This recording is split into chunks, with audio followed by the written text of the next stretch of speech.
Olá, pessoal! Uma alegria recebê-los aqui nesta oficina pré-vestibular. E vamos hoje abordar o assunto da prova da Unicamp. Primeiramente, deixe-me apresentar. Meu nome é professor Felipe, eu sou professor de Química, formado pela Faculdade da Universidade de São Paulo, pela USP. Fiz licenciatura na Oswaldo Cruz, doutorado em Ciências pela USP, e atualmente sou professor de dedicação exclusiva no Instituto Federal de Suzano.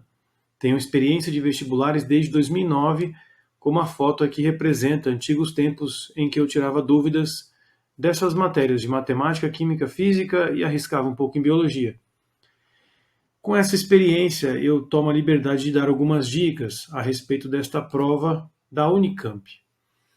Bom, meus caros, aqui nesse ponto, eu quero destacar que a própria prova da Unicamp, a própria Unicamp, que apresenta esta empresa que providencia os vestibulares, a Convest, ela deixa disponível inúmeros recursos para que vocês possam estudar a prova da Unicamp, se esse é a sua vontade.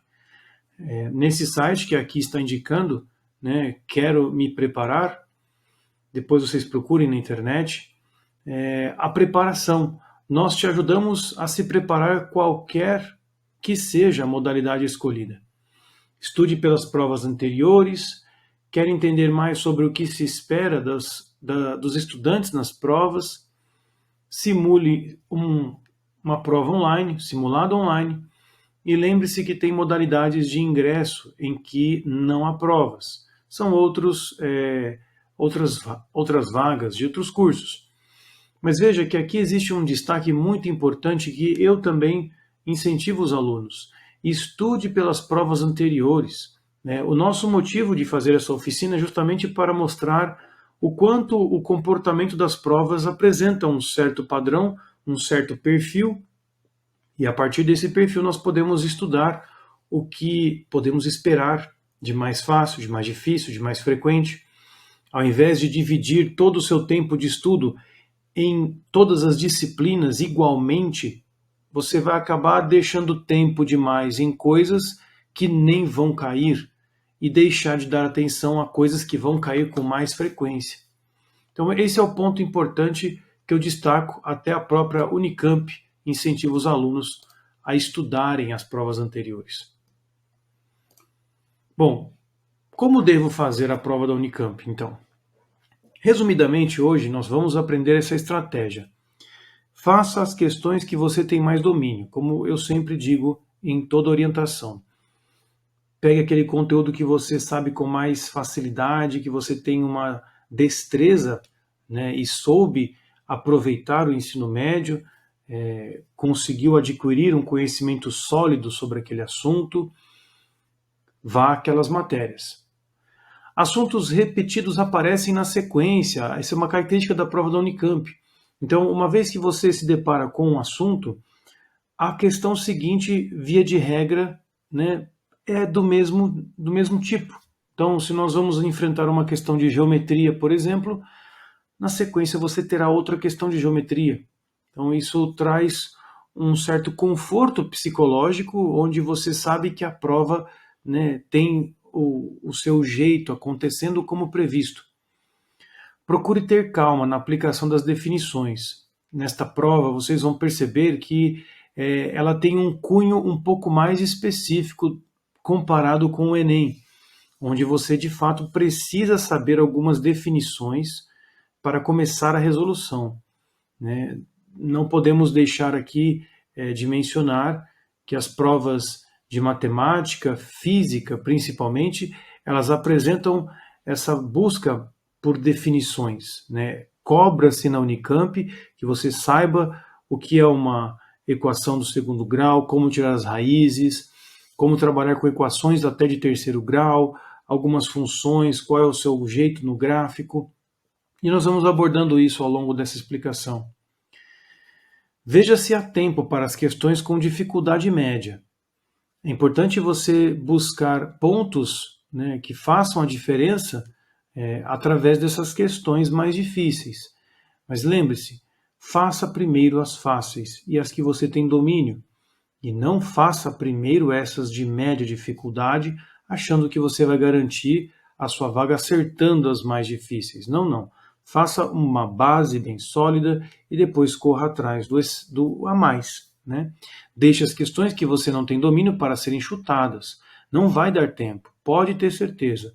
Você vai desenvolver a prova, você vai ver que vai faltar tempo para resolver questões até que você poderia tentar. Então, faça as fáceis, desenvolva as que você consegue, passe o gabarito e depois você pode até pensar nos chutes que vai dar. É muito importante você deixar para dar chutes no final de tudo feito. Você já foi no banheiro, passou o gabarito, já está a prova toda feita, aí você vai pensar nos seus chutes, né? Lembre-se, não faça um chute também sem ler a questão. É importante que você leia pelo menos alguma coisa e dê uma indicação ali. Ah, estou na dúvida entre essas três aqui. Depois você volta para chutar. Jamais comece pelas mais difíceis. Isso é regra geral.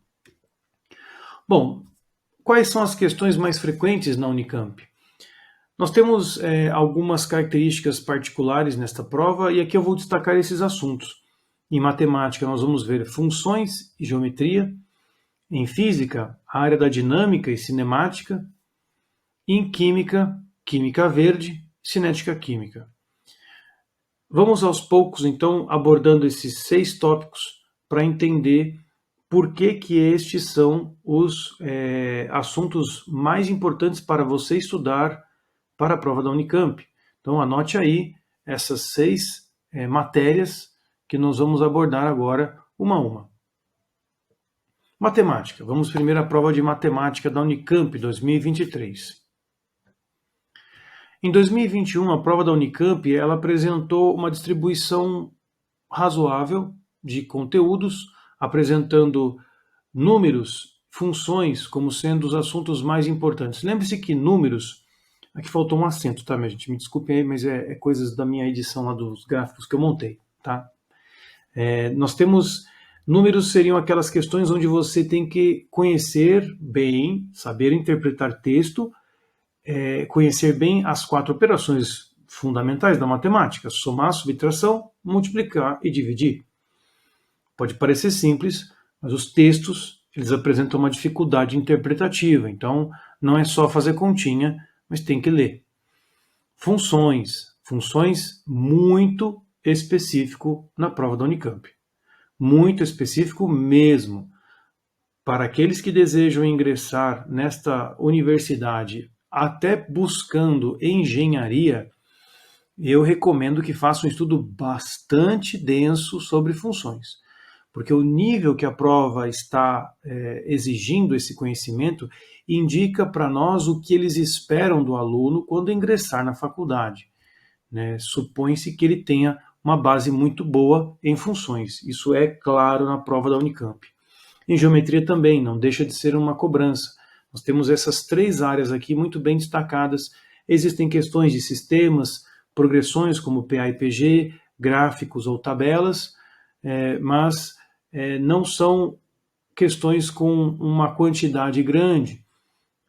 Tabelas aqui subentende-se determinantes, matrizes, né, que é um assunto mais específico, diferente do Enem, onde tabelas representava só alguns números de fato, né, e às vezes tinha uma questão ou outra de matrizes, mas aqui no caso tabela se refere especificamente a matrizes. Então dá para perceber que a questão da Unicamp, as questões são muito focadas em conteúdos específicos. Em 2022 houve uma redução nessa intensidade das questões de números, ou seja, aquelas questões interpretativas. Probabilidade apareceu em 2022, não tinha aparecido em 2021. Progressões continua, tabelas, geometria com uma quantidade um pouco menor, mas funções continua lá quase 50%, não chega a 40%, mas é uma grande quantidade das questões da prova de matemática. Então, eu creio que tenha ficado claro que esse assunto é por demais importante.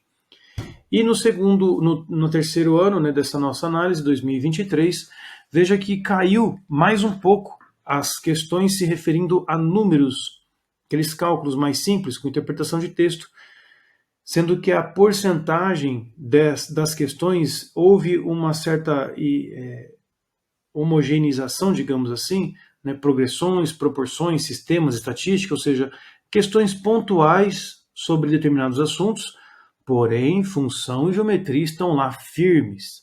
Né? Vamos juntar todos esses gráficos para verificar como é esse progresso. Nesses últimos 3 anos, então, veja que as questões de funções elas vêm ganhando mais peso. Elas, em 2021, não estavam tão intensas assim, estavam em 25%, seria esse gráfico em cinza, né? Estou olhando para funções aqui. Logo depois, em 2022, cresce a quantidade de questões de função na prova de 2022, nessa cor laranja, e na cor azulzinha você vê um topo, né, maior nas questões de função. Então, nós esperamos de fato que este assunto esteja presente na prova.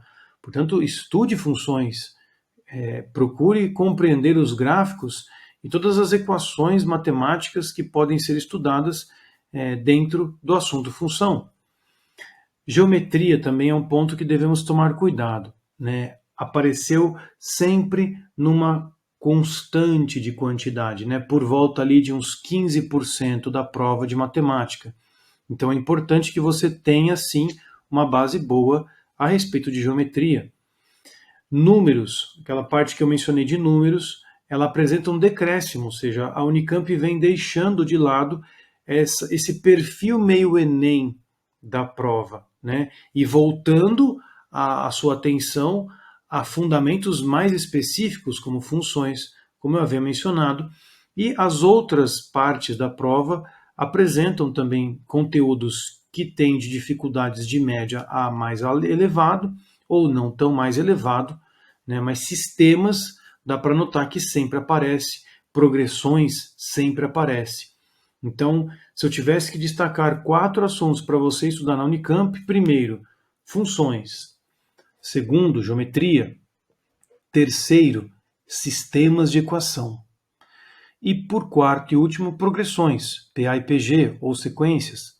Então, são assuntos que aparecem com frequência, né, e vale o seu empenho em estudar esse conteúdo. Para dar uma ideia sobre o que eu estou dizendo, vamos a uma questão da Unicamp. Questão número 46 da prova de 2023. A questão é muito direta e vocês vão perceber a diferença com relação ao Enem nesse ponto. A seguir são apresentadas 4 funções definidas para x pertencente ao conjunto dos números reais. São também apresentados 4 esboços de gráficos. E aí você tem esses gráficos aqui que eu recortei, gráfico 1, 2, 3 e 4, que mostra para mim uma oscilação, uma senoidal, né? E as funções que ele apresenta para nós, f de x, g de x, h de x e p de x, apresentam algumas peculiaridades nessas funções, senos e cossenos. A opção que descreve corretamente a correspondência entre as funções e seus gráficos é... Pois é. Não pense que você vai ter que desenhar as 4 funções para verificar onde estão os gráficos. Nós temos técnicas específicas para conseguir identificar cada uma dessas funções na correspondência com o gráfico. Vamos acompanhar a resolução?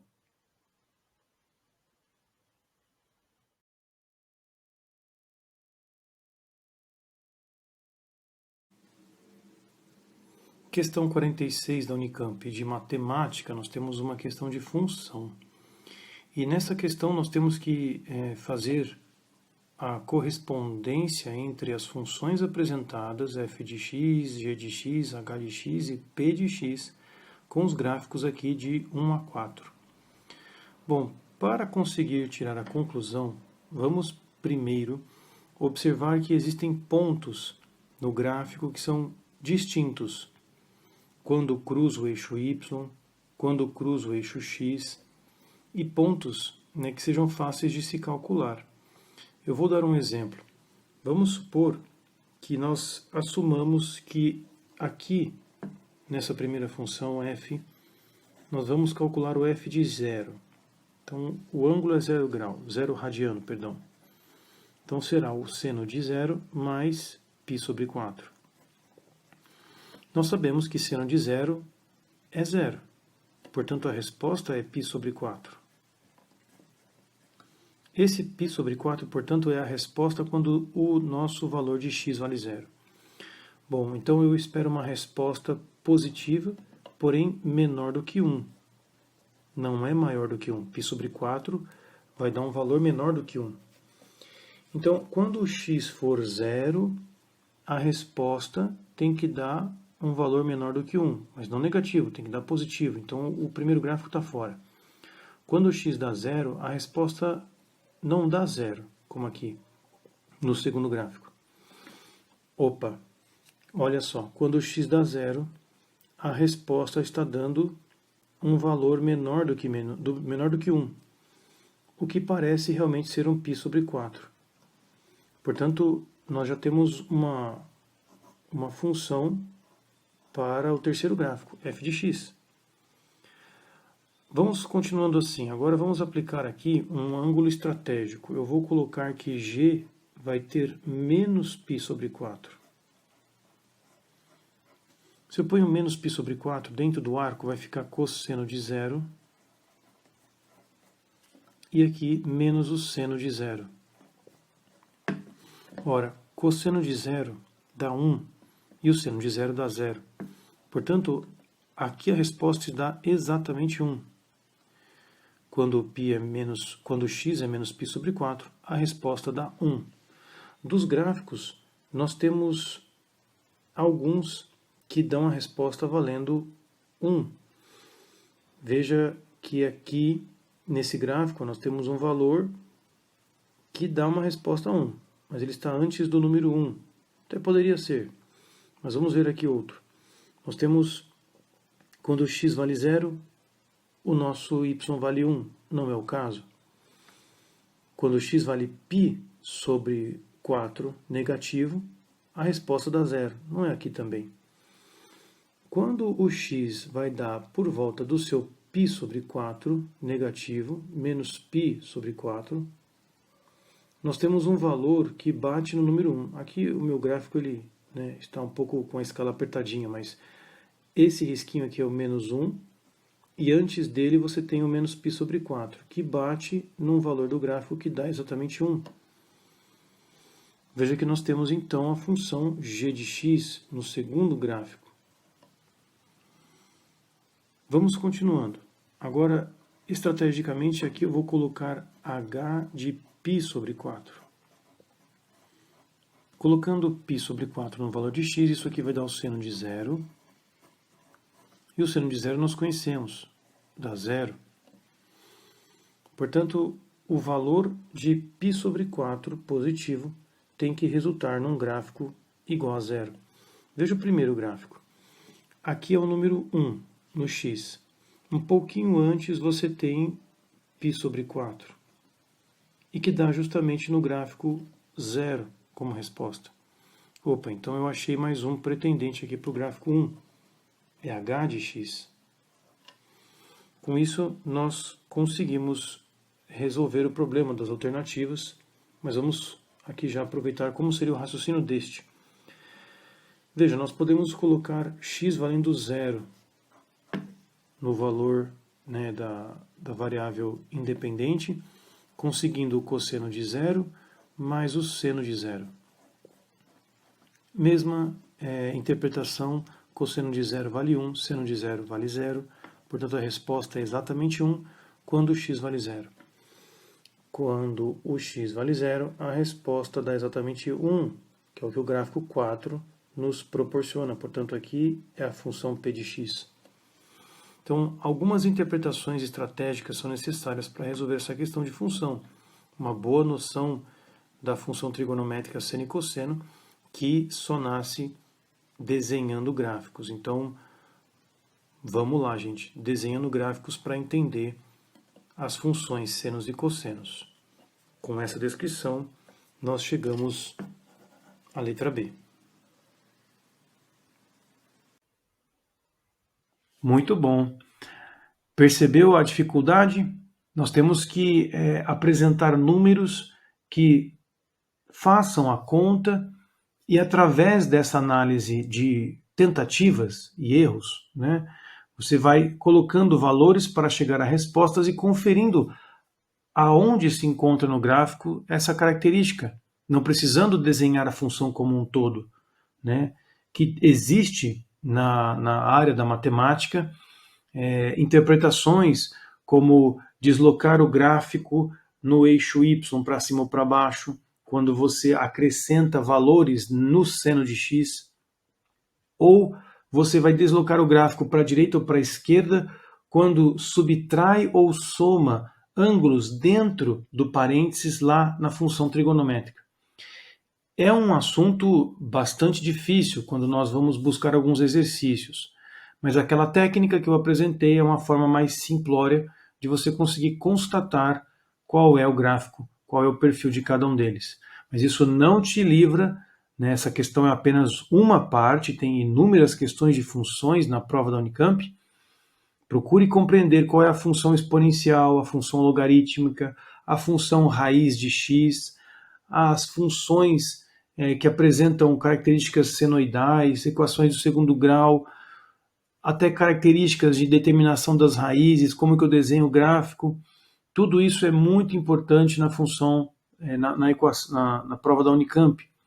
Então, destacado o assunto mais precioso nesta prova. Vamos à próxima questão. Geometria. Questão 54. A figura seguinte mostra um triângulo retângulo ABC. O ponto M é o ponto médio do lado AB, que é a hipotenusa. E a pergunta é simples, né? O valor do seno de alfa. Acompanhe a resolução.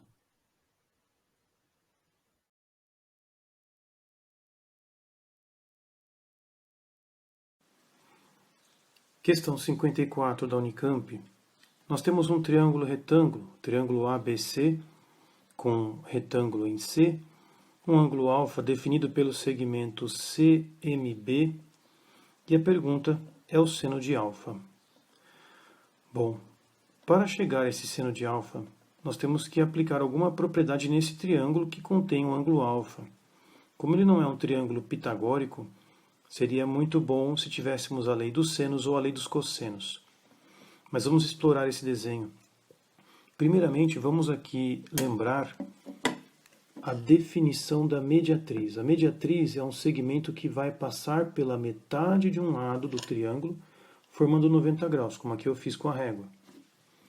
Se eu pegar o meio desse segmento e traçar uma perpendicular, vocês vão perceber que esses valores, esses segmentos que eu estou traçando, que é a mediatriz, se cruzam. Veja aqui de novo. A mediatriz, ou seja, bem lá no meio do segmento, traço uma perpendicular, chama-se mediatriz, bate no mesmo lugar. Esse ponto de encontro das mediatrizes define o circuncentro, que é uma circunferência que circunscreve um triângulo retângulo. Que Deus nos perdoe, isso é uma circunferência. Está bem mal feito, mas enfim. Veja que nessa circunferência aparecem vértices do triângulo que pertencem à circunferência. Lembrando, eu fiz o encontro das mediatrizes.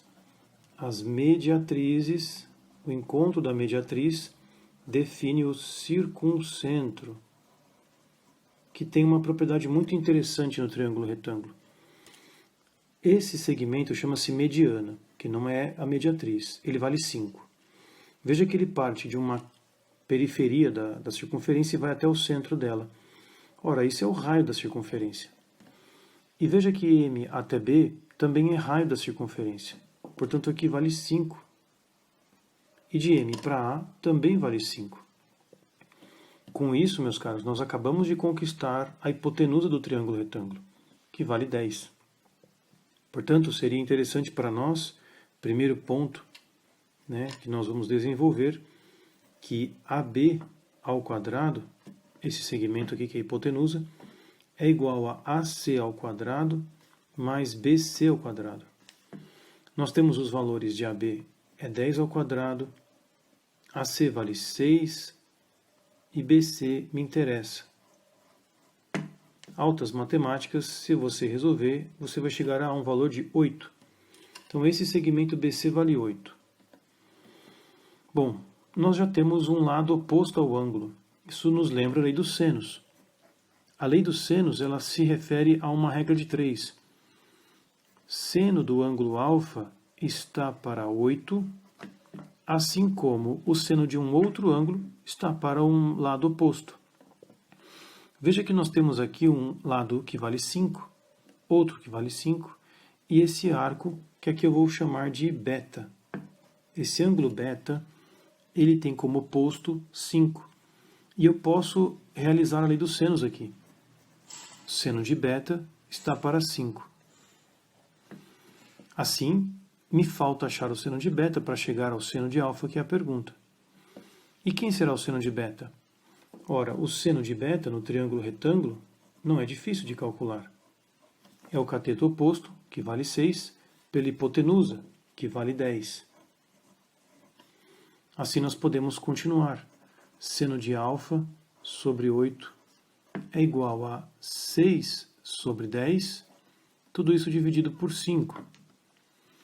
Se nós isolarmos aqui os termos, nós teremos 6 vezes 8 sobre 10 vezes 5, que podemos simplificar alguma coisa, dividindo por 2, sobrando 3 e 5, o que resultará num seno de alfa igual a 24 sobre 25, o que nos dá a alternativa A.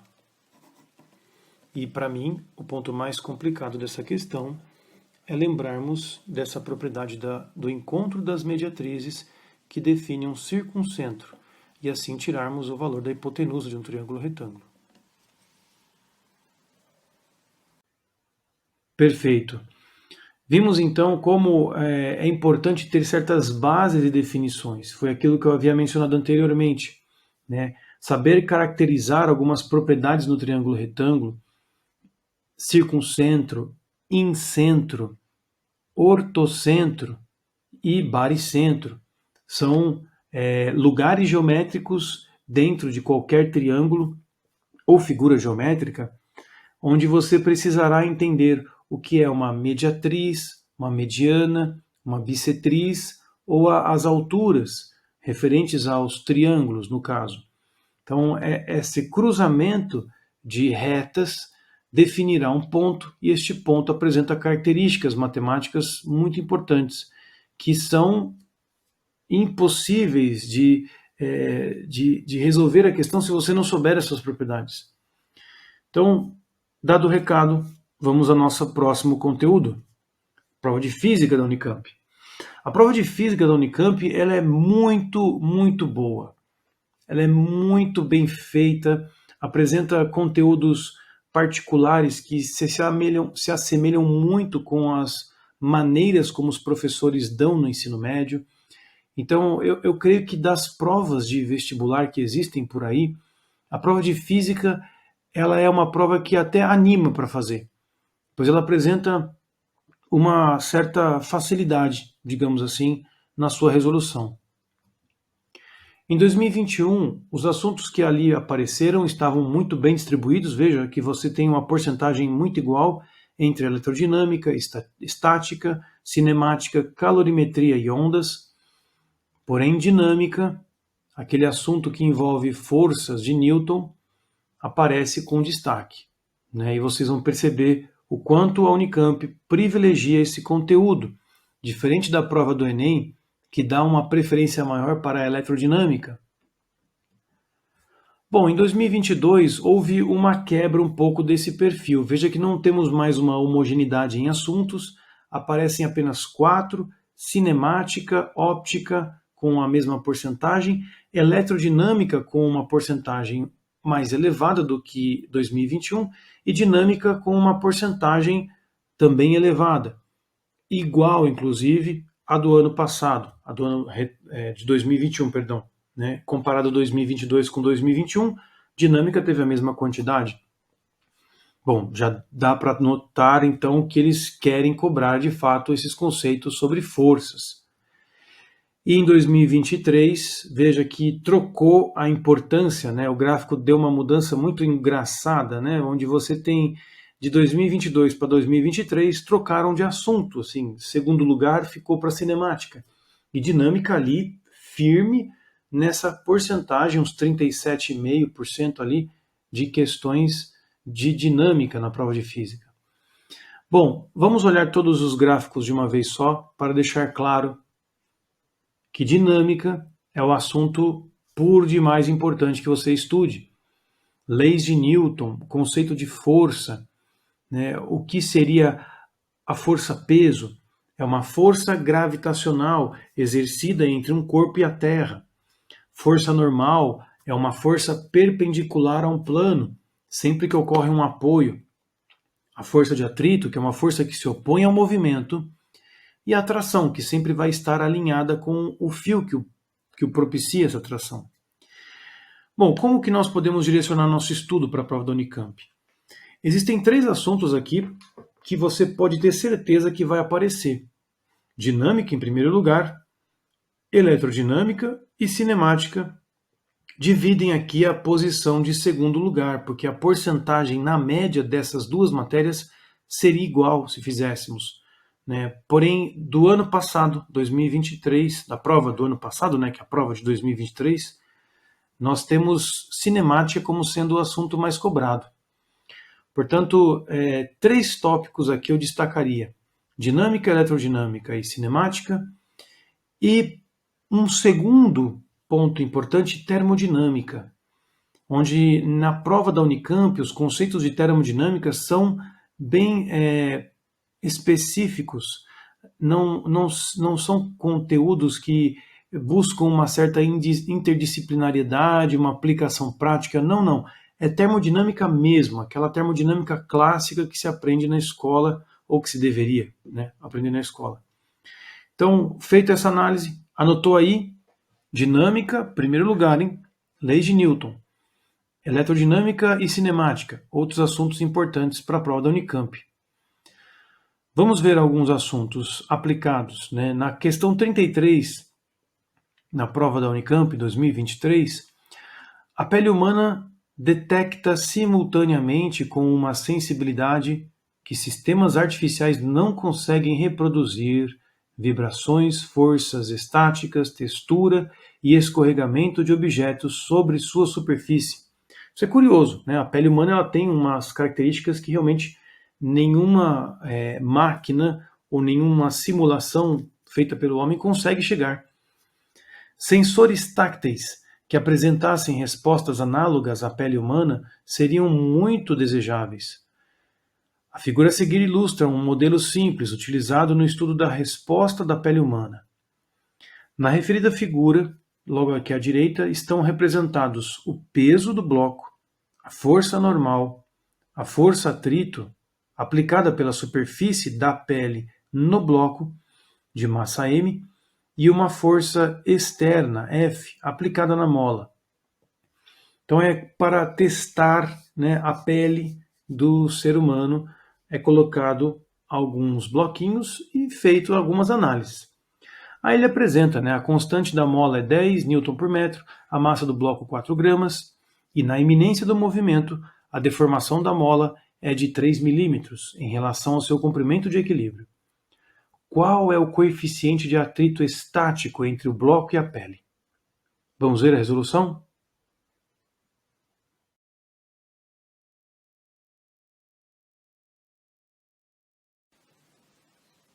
Questão número 33, da Unicamp de Física, nós temos uma simulação da pele humana, onde existe uma força elástica, uma força de atrito, normal e peso. Dentro dessa situação, o texto menciona que existe uma certa iminência do movimento. Se existe uma iminência do movimento, nós podemos assumir que o sistema está parado ou em equilíbrio, o que nos garante que a velocidade do sistema é zero. E isso só pode se a aceleração for zero. Toda essa história vai nos ajudar bastante a descrever matematicamente essa situação. Bom, nós temos que aplicar a segunda lei de Newton. Força resultante é igual a massa vezes a aceleração. Quais são as forças atuando?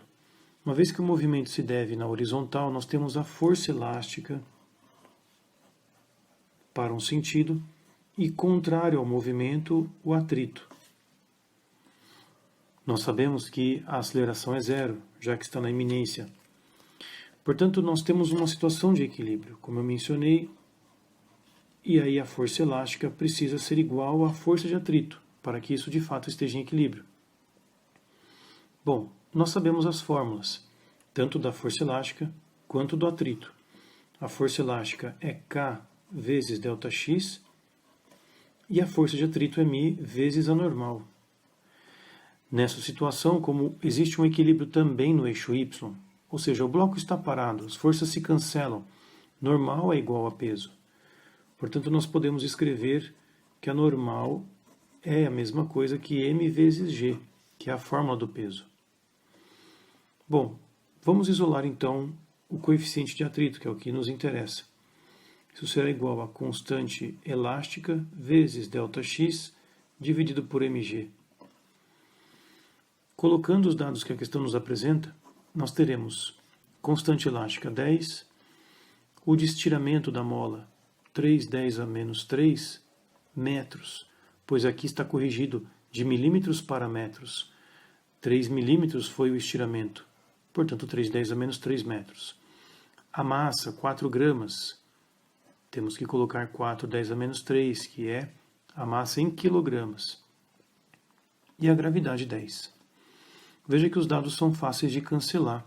Nós temos 10 cancelando com 10, 10 a menos 3 com 10 a menos 3, sobrando apenas 3 dividido por 4, que dá justamente 0,75, sendo esse o coeficiente de atrito nessa situação fictícia, o que nos dá a alternativa C.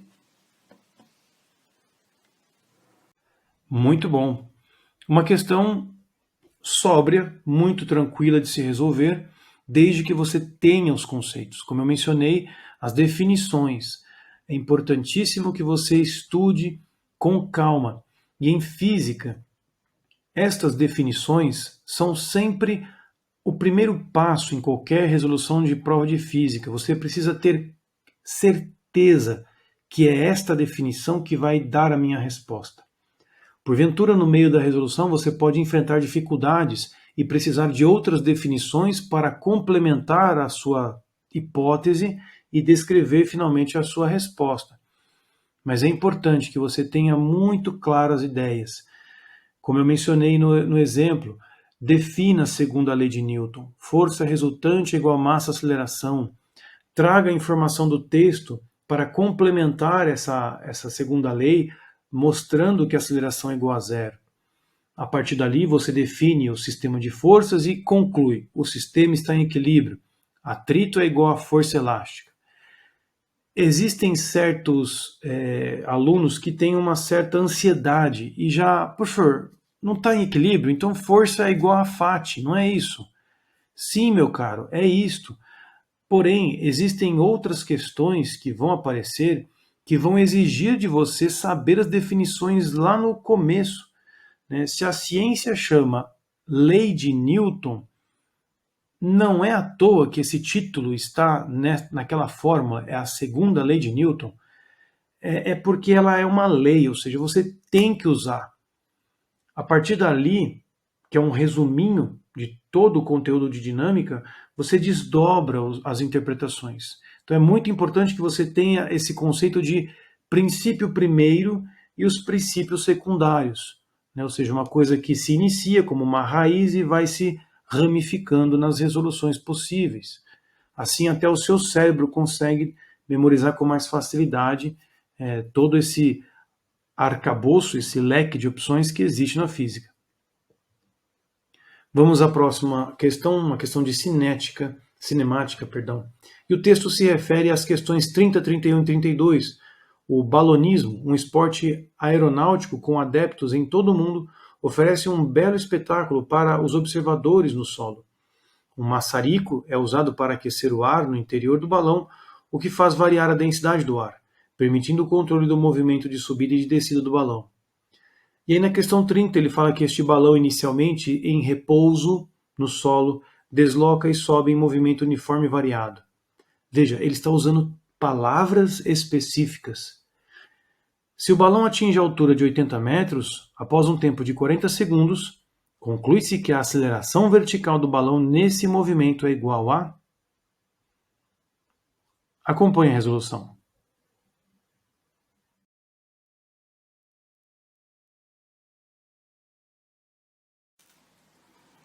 Questão número 30, de Física da Unicamp. Nós temos um balão que, ao ser liberado, atinge uma altura de 80 metros com um tempo de 40 segundos.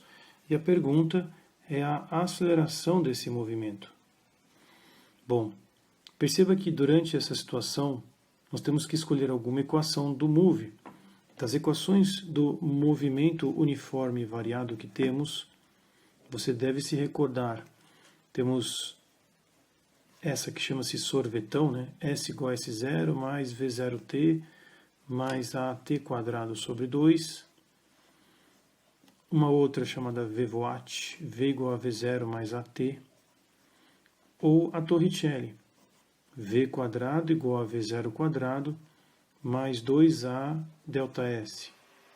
Existe uma quarta que pouco se utiliza, que é a velocidade média, delta S sobre delta T, é a média aritmética entre dois pontos de velocidade, que seria final menos inicial. Dessas quatro equações permitidas pelo MOVE, uma delas vai fornecer os dados, e será justamente a primeira, porque nós temos o espaço final, seria 80. Nós vamos imaginar que o zero dessa minha régua começaria aqui, no início do movimento do balão, portanto espaço inicial zero. O texto menciona que, nesta situação, o balão parte do repouso. Falou partir do repouso, velocidade inicial também será zero. Sobrou apenas a aceleração, vezes o tempo que ele forneceu ao quadrado sobre 2. A partir daqui nós podemos, então, determinar essa aceleração. 2 multiplica 80 e 40 ao quadrado, 1.600. Portanto, a aceleração será igual a 160 dividido por 1.600, o que nos dá uma aceleração de 0,1 metros por segundo ao quadrado, o que nos garante que é a alternativa D. Muito bom.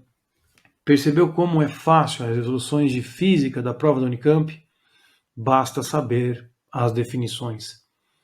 No caso das equações do movimento uniforme variado, que é o que o texto menciona, você tem aquelas opções e existem detalhes que você pode anotar, como por exemplo, aquele sorvetão, S igual a S0 mais V0t mais AT quadrado sobre 2, é uma equação que você utiliza muito quando você está sem informações de velocidade final. Sem velocidade final, usa o sorvetão. A segunda, VVOAT, V igual a V0 mais AT, você pode usar quando não tem ΔS, porque na fórmula não tem ΔS. Então, se o texto não fala nada, você pode usar aquela fórmula que vai dar certo. Ou a terceira equação do Torricelli, se você der uma olhadinha nela, não tem ΔT. Portanto, sem tempo, o texto não fala de tempo, então você pode usar aquela equação que vai chegar a alguma resposta. A última equação da velocidade média, ela é muito usada quando não se tem aceleração ou se não pergunta nada sobre aceleração. São poucas questões que abordam essa pergunta, né? Mas dentro desse mundo, movimento uniforme variado, existem questões por demais cabeludas. Então, lembre-se, você tem que distribuir o tempo. Sabe que dinâmica é um assunto que aparece com mais quantidade, então dedique mais tempo às questões de dinâmica. Em questões de cinemática você pode estudar, mas não precise fazer a mesma intensidade de tempo. Dedique menos, né? Não dedique a mesma quantidade de tempo entre essas duas matérias. Química, vamos à prova de química. A prova de Química, meus caros, da Unicamp 2023, assim como a prova 2022, 2021, ela apresenta um cunho bastante ideológico. É bem complicado e polêmico o que eu vou falar, mas infelizmente a química vem sendo usada como um bonequinho de marionete para propostas ideológicas e políticas, seja no nosso país ou no mundo inteiro. Então, a pauta ambientalista e essa psicose, essa loucura de pensar que o homem é responsável pela destruição do planeta e que o efeito estufa vai deixar todos nós cozidos feito batatas, isso já vem sendo analisado pelas pesquisas científicas sérias e mostrando que o homem não tem essa capacidade. E todo tipo de oscilação que o planeta sente em termos de aquecimento global é normal e o principal responsável é o Sol. Existem alguns artigos que podem mostrar isso e a todos que tiverem mais interesse, procurem o professor Molion, um pesquisador bastante renomado no nosso país. Então vamos à prova da Unicamp 2021. Ela apresenta dois tópicos, essencialmente aqui cobrados: estequiometria e química verde. Apareceu polaridade inorgânica também. Mas veja que existem uma série de conteúdos que a Unicamp não está cobrando. Sendo que na prova, quando o assunto é química verde, você percebe que não tem muita base química necessária para responder as questões. Às vezes um conhecimento geopolítico já é suficiente para você responder as questões. Por isso que eu mencionei que as questões estão perdendo um pouco a essência da palavra química, devido a essa preocupação excessiva sobre aquecimento global. Porém, a estequiometria ela aparece. Veja que o peso é igual. E algumas regrinhas de 3 complicadinhas, assim como equações químicas de neutralização ácido-base, estão cobradas. Então, esse assunto também apareceu no Enem, na análise que fizemos. Então, é importante que você saiba fazer cálculo estequiométrico, que é um ponto bem difícil de se estudar. 2022, nós tivemos uma queda no assunto química verde e uma crescente na inorgânica, como aquelas reações que eu havia mencionado, ácidos bases, neutralizações, precipitações, a característica dos óxidos, ácidos, óxidos básicos. Estequiometria também volta a aparecer nessa prova, e termoquímica dá o ar da graça nessa prova de 2022. Mas veja como os assuntos são poucos e mal distribuídos. Em 2023, somente 3 conteúdos. É muito pouco, muito pobre uma prova como esta. Química verde, 60%. É muita questão, gente. Cinética química apareceu nessa prova como um conteúdo também cobrado, e termoquímica novamente. Vamos analisar a prova como um todo nos 3 últimos anos. Nós temos o assunto da vez, química verde. Um assunto, como eu mencionei, polêmico, com cunho ideológico, político, e estequiometria inorgânica termoquímica seriam os outros assuntos que eu recomendaria também a estudar. Cinética química apareceu bastante, é um assunto que a Unicamp costumava cobrar com muita frequência. E dentro desse resumo, o que eu oriento ao aluno?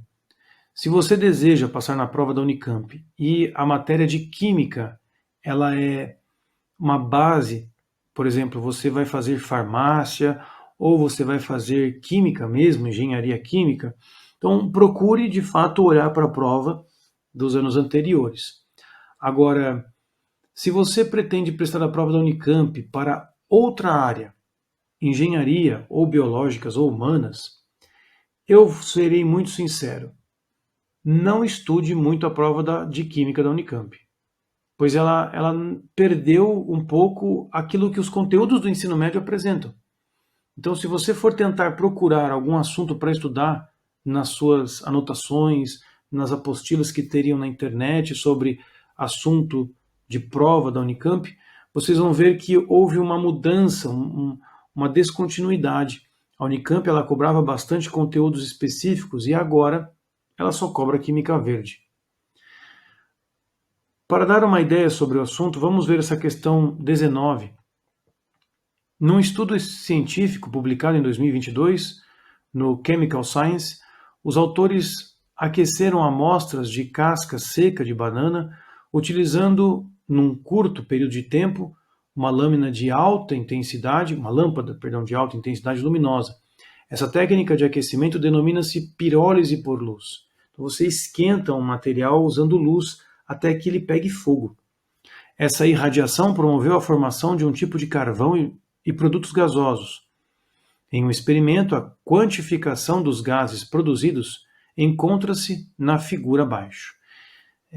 Aqui você tem, então, rendimento em litros por quilograma de casca de banana.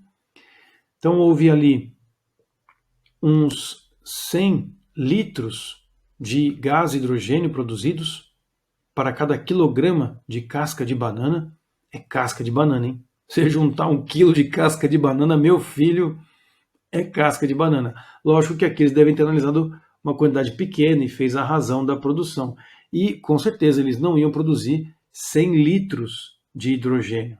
Isso é muito volume, gente. Então, vamos dividir por 1000 aqui a conta, né? Ou seja, 1 grama de casca de banana eu acho que é melhor de se usar no laboratório. Essa 1 grama vai produzir 0,1 litros, 100 ml de gás hidrogênio. Opa, a ordem de grandeza ficou um pouco melhor, dá para imaginar isso já. Veja que a quantidade de monóxido de carbono também foi bem alta.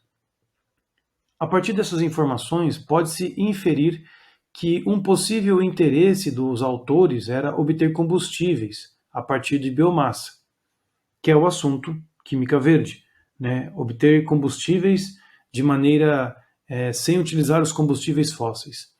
Sendo assim, pode-se dizer que o objetivo foi alcançado para hidrocarbonetos leves, pesados e a quantidade de mol do gás.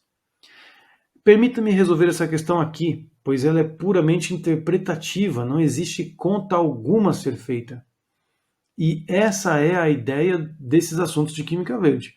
Você vai perceber que não precisará pôr a mão no lápis. Nessa questão, nós temos que interpretar, então, os gases produzidos por essa pirólise por luz. Ele deseja hidrocarbonetos. Então, o que pode dizer com relação ao objetivo alcançado, né, de produzir biocombustíveis?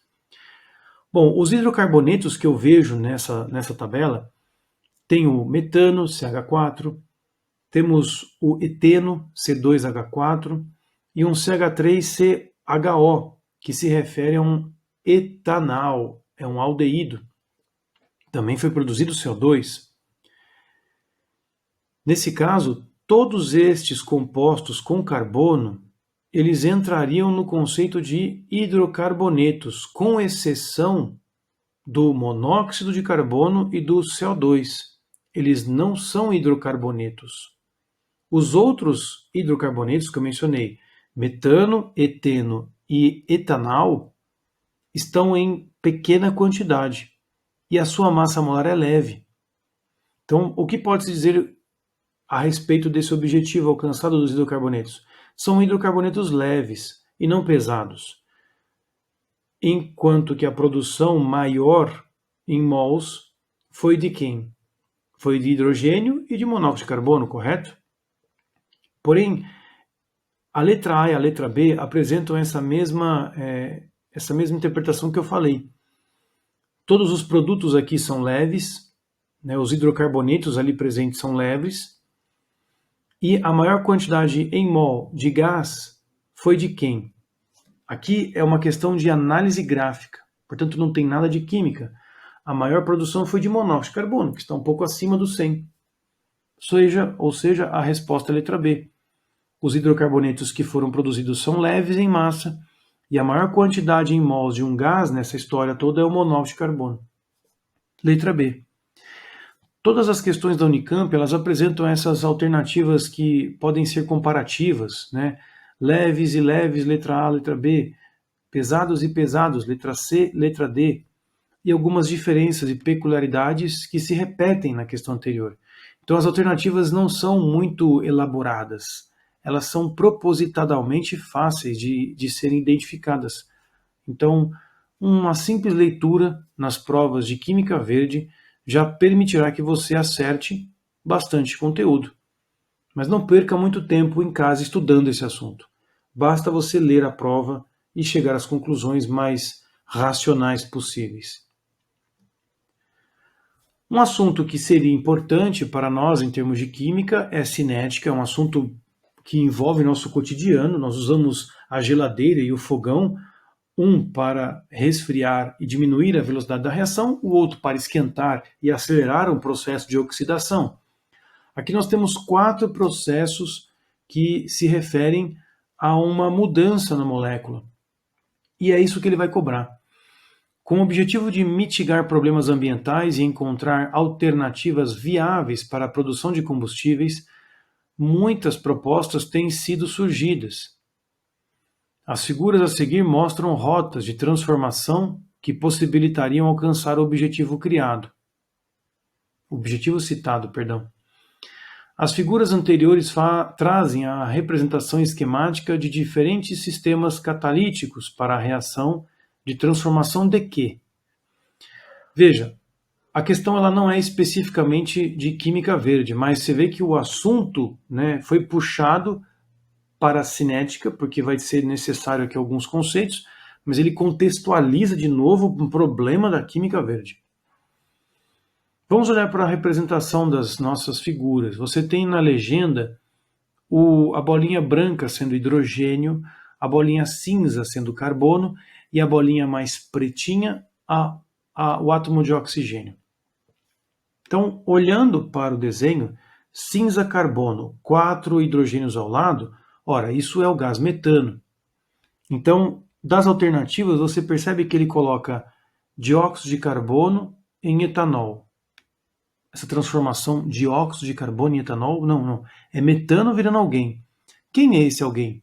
Se você olhar para a setinha que ali está representando todos os produtos dessa reação, em qualquer uma que você pegar, você tem um carbono, 3 hidrogênios e um grupo OH, uma hidroxila, que da química orgânica nos traz a recordação. Isto é um álcool, um grupo funcional específico da função álcool, cujo nome dessa molécula é metanol. Veja, orgânica junto na prova de cinética química. Então existe essa interdisciplinariedade muito intensa aqui. Das alternativas, as únicas, né, que dizem isso, metano virando metanol, é a letra C e a letra D. A partir daí você pode analisar as diferentes descrições que ele faz dos sistemas A, B, C e D que ele apresenta. Na letra C e na letra D dessa questão, perceba que biocatálise e catálise homogênea são 2 características que apresentam igualdade aqui na descrição das alternativas. Então, eu não tenho dúvidas, eu não preciso nem pensar, porque se a letra C ou a letra D é a verdadeira e biocatálise está nas 2 alternativas, então o A é biocatálise. Nós temos uma célula, aqui parece-me uma célula vegetal, com uma certa membrana plasmática específica, e a formação de água ainda. Perdão, água não, CO2. Né? Então é uma biocatálise. Na letra B você tem uma catálise homogênea, que de fato é um movimento óxido-redução em que você não vê nada, né, ali, mas são catálises ou catalisadores que estão envolvidos no meio da reação, portanto uma solução homogênea. E a letra C, essa representação C e a representação D nas figuras, apresenta uma superfície, esses átomos em cinza, todos ali organizados. Na representação C, você tem um elétron atuando no meio, espécies ricas em oxigênio vão atuar ali para a oxidação. E na representação D, você tem uma representação de um Sol, onde existe um certo comprimento de onda que induz uma movimentação de elétrons que vai gerar uma espécie radicalar atuando na reação química formando o metanol. Então eu tenho um processo óxido-redutivo e um processo luminoso. Veja que as alternativas C e D elas vão falar de fotocatálise ou catálise heterogênea. Então você tem que pensar quais são as catálises aqui ocorrendo. Fotocatálise eu acho que está bem fácil de enxergar por conta do solzinho que está representado ali. Então, fotocatálise é o sistema D, consequentemente o sistema C é a catálise heterogênea, e de fato é, porque essa superfície com vários átomos ali organizadamente seria uma superfície sólida e o nosso gás metano está presente. Então temos duas fases, é um sistema heterogêneo. Então a melhor alternativa é a letra C, que descreve metano virando metanol, e A, B, C, D seriam biocatálise, catálise homogênea, catálise heterogênea e fotocatálise. Não é difícil, percebe? É uma questão bastante interpretativa, porque tem esse cunho ideológico das neurose a respeito do aquecimento global. Resumindo, nós temos na prova da Unicamp 2023 esse top 6, em que geometria e funções, né, principalmente funções, apresenta uma grande porcentagem na prova da Unicamp em questões exatas, logo ao lado de funções, química verde. Então, de um lado, para orientar o seu estudo, você precisa realmente de tempo e exercícios, e do outro, vou ser muito sincero, não precisa estudar, cara. O que você sabe já é suficiente para tentar entender o que eles querem de alternativa correta. Logo na sequência você tem dinâmica, um assunto importante em física, que foi o top que nós analisamos. Então seriam esses os 3 assuntos mais importantes para você. Função na matemática, química verde na química e dinâmica na física. Logo depois você tem geometria, cinemática e cinética química, que nesse ano de 2023 foi um ponto que eu destaquei. Afinal, a ideia era analisar a prova específica do ano passado da prova da Unicamp. Cuidado, a prova do ano passado é de 2023, né? Esse ano vai ser a prova de 2024. Com isso, eu espero que você tenha ficado atento a esses detalhes, de quais são os pontos mais importantes da prova da Unicamp. Tomou nota? Anotou bem? Funções, geometria, dinâmica? Maravilha. Então, eu agradeço a todos que estiveram presentes aqui nessa apresentação. Desejo a todos vocês bons estudos e até uma próxima, gente. Muito obrigado.